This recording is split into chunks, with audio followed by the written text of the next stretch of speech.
All right, you finally got your students' FAFSA submitted. You made it through all the craziness, the login issues, whatever it was, or maybe it was easy.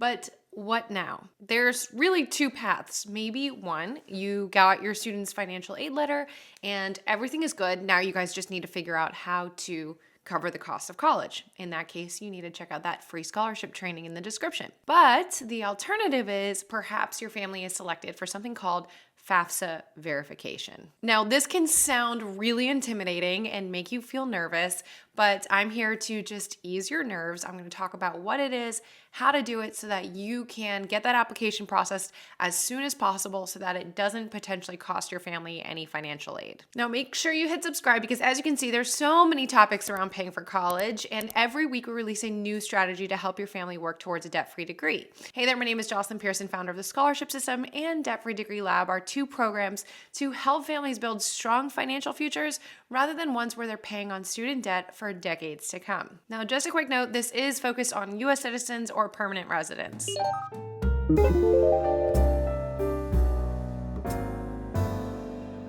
So let's dive in. So FAFSA verification, it can sound pretty scary.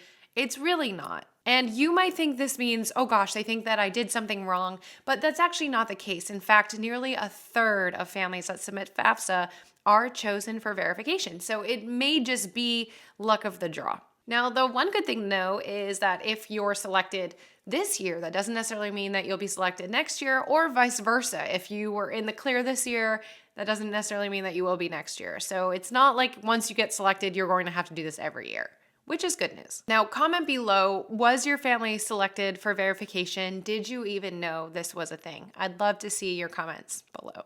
So how do you know if your student was selected for FAFSA verification?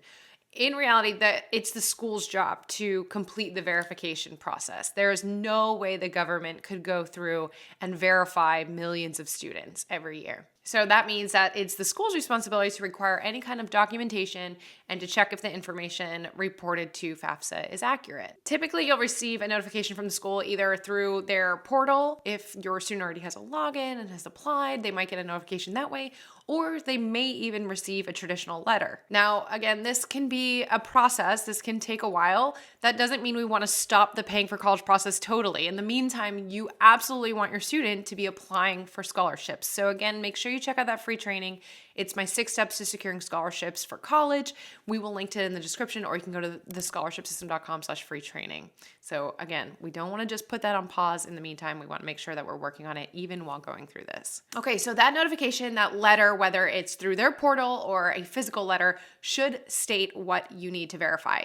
This does not necessarily mean that you're going to have to verify everything. They may just ask for something as simple as verifying the size of a household, or they may say we need to verify all the tax information. As far as how to submit this though, most schools have moved to some sort of online portal where you can upload any kind of documentation that they need. But again, note that this is not going to be the same across the board for every student, that every student has to upload the same information. It really is case by case, family by family, student by student, school by school. Now, if your student has already chosen their school, then they only need to go through this process with that school specifically. But if they aren't sure and they have a few schools, then we want to make sure that we reach out to each of them and make sure that we don't have to submit any kind of information through all of them. So we want to cover our bases here. Now, the reason we want to be on top of this, and this is extremely important, is because there will be a deadline for you to get that FAFSA verification submitted by.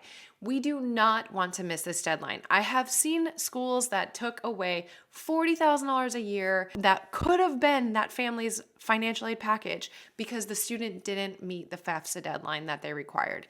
So we do not want to play around here. We want to get it submitted. That's not to scare you. It's just to show we don't want to procrastinate here. So failure to submit this could mean that maybe when it's finally completed, they already missed the boat on some of the money. Maybe some of the money ran out, which does happen in some states. Maybe if they're already enrolled, they might lose the financial aid they were awarded. Therefore, they can't pay their bill. Therefore, if their bill's not paid, they could be dropped from classes. So this could have some pretty serious impacts. Okay, so now going back to what to submit. Again, we want to pay close attention to the requirements. We want to make sure that whatever we're submitting is accurate. That way this can just be a smooth process. We can get it done as quickly as possible and get that financial aid letter. For example, say they want you to verify tax information. We don't just want to grab this year's tax information. We want to make sure that we grab the correct year that they are requesting. So making sure not only do we have the correct type of documentation, but the correct years or months, whatever type of information they're requiring, we want to make sure that we follow their rules. Now, when it comes to FAFSA, there really are so many nuances when it comes to it. I mean, we have an entire FAFSA playlist, which we'll link to in the description. We also have, again, our sister program, Debt Free Degree Lab, where we cover so many different strategies all around FAFSA, since that's beyond scholarships, right? The scholarship systems focus on scholarships.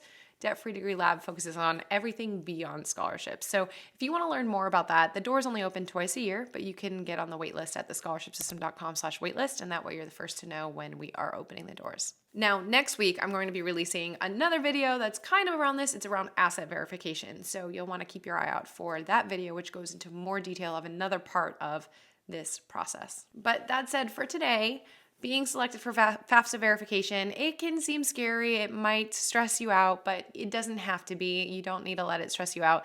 It's as long as we listen to the instructions, we reach out to the school, we follow their process, we get the stuff submitted before the deadline, we will be okay. This is where it's extremely important to communicate to your student to be checking their email and for you to be checking the emails whenever you're going through the college process, because if that's where it's coming versus a physical letter, then it can be easy to miss, or vice versa if you hate checking your mail. But right now is a really important time to make sure we're on top of this. Okay, again, don't forget to hit subscribe, because every week we release a new strategy to help you work towards a debt-free degree, and check out that free training for scholarships down in the description, as well as the links to all the resources I mentioned in the video.